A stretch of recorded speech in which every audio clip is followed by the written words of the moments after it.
Rev Ed and I this morning were doing our practitioner call, which, how long have we done that, Ed? Probably for 8 years? Yes, many years. Many, many, many years. Yes. So every week we connect, we do a practitioner session. Obviously, it's something that feeds us or we wouldn't do it. And then we record it so that each one can listen to that, so that we make sure we're beaming each other up, and we do it on Wednesday mornings. So as a result, this morning we were talking about, everybody has one of these probably, a screensaver. Everybody have a screensaver on their phone? Yes? Protection. And so, Reverend Ed, when we were talking, what was the first thing that came to you when you were thinking about a screensaver, when the fact is that it starts off as being this beautiful protective layer? Yes, so it starts off as that beautiful protective layer, but the more that it is in use, it then starts to not do what we thought it would do. It dulls it, etc. So it wears off. It wears off as time goes on, and the true reality of what it's covering, comes through. So what So we were, yeah, and we were seeing that here is my screensaver I took off, and all of a sudden my phone works now. And I was like, isn't that interesting? I take it off and now it works. So we were both talking about how that reflects in our lives, how we start off thinking we have this protective layer that's, got this nice buffer, and then it becomes an overprotective layer where we can't take our next step forward. We don't have freedom. We boxed ourselves in to this certain identity of who we see ourselves as, and how we often, as Reverend Ed was saying, we might see ourselves one way, but in our minds, we're acting out another way. So Reverend Ed, can you add to that? No. Yeah, when we see things through our eyes, when we're in alignment, we are more apt to see the truth of really what is there. And when we're in alignment, I feel that there's no need of a screensaver. There's no need of protection, because we are in that divine flow, and there's no need to be protected from that. In other words, that's when we revel to our highest expression. And we refer to it as any sort of addictive behavior too, whether it is food, whether it was a substance, or, Yes. and I'm not going to get into all the different types and forms of attachments, but we numb ourselves. And that is really what the screensaver kind of reminded both of us, that there is this mask that we put on, this screensaver, like this layer. And yesterday I was on the phone with someone, and I felt like she had put up this screensaver, like, okay, I'm going to show you this much, but I'm not going to show you over here. But clearly there wasn't a full connection. So I realized that I started to look at that myself. And you, Reverend Ed, what did you notice around that when we were bringing that up about the screensaver, how we block our own progress, and how we talked about staying in that state of trust? Yeah. Well, again, to me, a screensaver is stagnation. It causes stagnation. Because it could, giving us that coverage of really what isn't, okay, it kind of keeps us stuck, so to speak, in a false reality. And when we're in a false reality, that also inhibits us to shine as brightly as we can. Which we know Ernest Holmes was so big on, the mirror and seeing. Obviously, I have been reading this book, 100 Daffodils, and highly recommend reading the book. I was going to do an interview with her on the spiritual lessons in it, and it has made me wake up to many different aspects of my life, because she's so transparent on, like, in this book, because they were actually journal entries, and they were about how a marriage failed, and then how a boyfriend up in Toronto failed. And she takes everything back to her garden and compares it to her flowers, compares to the little creatures that come. And what I realized is, as she was talking, it was how when we put that filter up, And that filter becomes our buffer between being transparent and being authentic. So can you speak to that, Reverend Ed? Because we talked about that this morning. Yeah. When we show up in as our authentic self, and we have no angst about that, what happens when you show up as your authentic self? You're seeing life and living life fully and totally. You're being real with the most important person is yourself in relation to the truths that do exist. And the screensaver to me is a way of blocking, sometimes without knowing, blocking all of that. So And I think it's right. so crucial. Go ahead. Yeah. Yeah. So when you were saying that, that's what I realized when we spoke this morning about trusting and being in a state of trust, that all of a sudden you were starting to get feelings that things were opening up in your life in areas that we've been treating for. And those feelings are indicators like the sprouts in a garden saying, yeah, I'm going to bloom.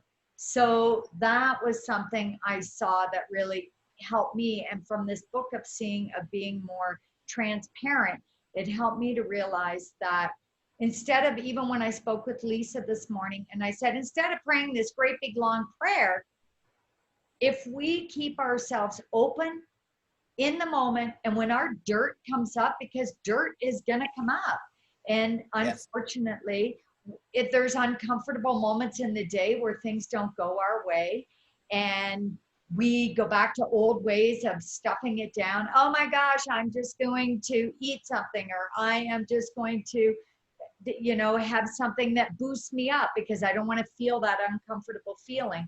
And that's what I think that screensaver on our phone is. It, like, again, it starts off protecting us, and then it becomes a barrier that stops us from really being our highest expression. And there, my old screensaver here, it was all sticky. I couldn't seem to get the keys to work. And I was going to spend the money to get a new phone last night. My son's like, take this stupid screensaver off. Can't you see it, Mom? And isn't that always the way that when we get stuck in our story, somebody else is standing there going like, what the heck are you doing? You're like this bright light. You can do this. This is yours to do. It's obviously yours to do. So So that is, yes, Reverend Ed. so it blocks your clarity. It blocks what is. And that is such a limitation. It brings about such a limitation. And when you talked about trust, Rev Jayne, it's like, what causes me to get rid of that screensaver? It's trusting in the divine, trusting in divine order, trusting in the fact that the divine goes before and clears the way. But it's that trust for me that allows me not to have a screensaver. I don't want a screensaver in my life because to me, it brings about a falsity, or I'm looking at something the way it really isn't. And I rather be so real with me and live in conscious awareness. The screensaver to me is not a tool that I would like to use for my life. And with that, that is where I want to take this before we wrap up. And that is the tools for actually trusting. And so as a result of going through this, we've all had to be more inward. We've had to trust our inner guidance. We've been stuck having to listen to our thoughts more. We've been confined to areas where we're not allowed to express outwardly as much. And I realize that this is the best time in the world's history that I've had in my turning 60 this year, where it is the entire planet has had to look and listen. And listen is where I think the trust, the only place it can come from. Reverend Ed? Oh, I agree with you totally. It's when we take the time to stop, when we take the time to go within. And there are precious gifts. I always say there are blessings in the shadow. There is light in the shadow. And when we can realize by quieting ourselves down, which is one of the greatest tools that I like to have for myself in relation to staying in alignment and getting in the connection with the divine, when we can do that, there is then absolutely no need of a screensaver. There is absolutely no need of any type of numbing in relation to where we are in what's going on. There's no need of numbing ourselves because it's just not needed, because we are in connection. We are looking through the eyes of the divine, through the eyes of our heart. And to me, the screensaver is a thing I'd like to put on the shelf, retire, and say thank you, but no thank you. And I think that's what our teachers call us. And so regardless, like yesterday when I was interviewing this woman about bringing your forth and doing an interview on her on the book of the 100 Daffodils, while we were speaking, I noticed that she started to talk about her book. She has one of the top 5 publishers, like I know it's in the States for Positive Shirt. Out of the blue, new author, top 5. She goes, it was easy. I expected it to be easy. I knew my book would be published. I knew it was going to take off and be a great success. And she said, I realized as well that I had more power than I thought I did. When they came back, the editor, and said, no, we want to take all of these parts out. She said, no, those are the best parts. And they were the parts where she was the most transparent. Oh. They were the parts where she was the most vulnerable. And the editor was actually feeling, and when she brought it back to her attention and said, wait a minute, these parts, you know, it seems like every single time that you've made a correction in my notes, they're all the times when I was the most vulnerable in this. And she said, that's what makes this book. And no, you can't take it out. Like, can you imagine standing up and pulling that top publisher and telling the editor, no, you can't change my book? I had no idea that there was so much power, but in her thoughts, she's clear. And, you know, and sometimes when you say the word vulnerability, in the past, many people, including myself, thinks vulnerability is a weakness. It's just the opposite, Rev Jayne. It is a strength. It is the strength of knowing who and whose we are. It is a strength in coming forth with that, being connected with the divine and following that lead that comes through us when we are quiet, that gives us such power. So vulnerability is such a gift. Transparency is such a gift. It's not a weakness. It's one of the greatest strengths to have, I believe. I would have to agree. And I also realize that it's not my most comfortable place. And the one thing before we close out is that the one thing that if all that you remember from the entire talk is this is something from Dr. Roger Teal. And I remember him saying, don't share what's going on in your life with others that can't help you, that can't help you transform it. Don't repeat it to them. Go where you can help to shift it and then utilize it as a learning experience. And I think that is the biggest key, is that when we know these things are coming up, everybody's been so inward, we're stuck, we got to figure it out. The truth is, God is right there for us, and there's support, there's practitioners, there's each one here that will step forward. And know that you are supported here at Jayne. And I am listening, and I want to hear if you get stuck.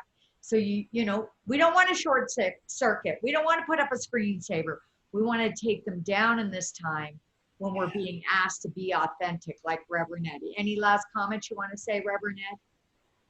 Be yourself. Be strong in who you are. Live from the eyes of the divine. Follow its direction, and life is magnificent. Thank you. And I would only add to that and do it one day at a time, because the more I start planning, the less it seems to work out as easily. The more I stay and being receptive, my life is getting so much easier. I just stop. I listen for that next hour. Okay, God, what's mine to do this hour? Okay, God, what's mine to do this hour? Yes. And one other thing, Rev Jayne, surrender to it. Surrender. Be open to it. Go with that flow. There's no way you're going down a wrong road. Thank you. That's what I believe. Or a So, roadmap would be challenging, because anything that is super challenging to me means we're not in alignment. We are not following the divine plan. which is the whole thing. Let God go before and clear the way. So that is where we're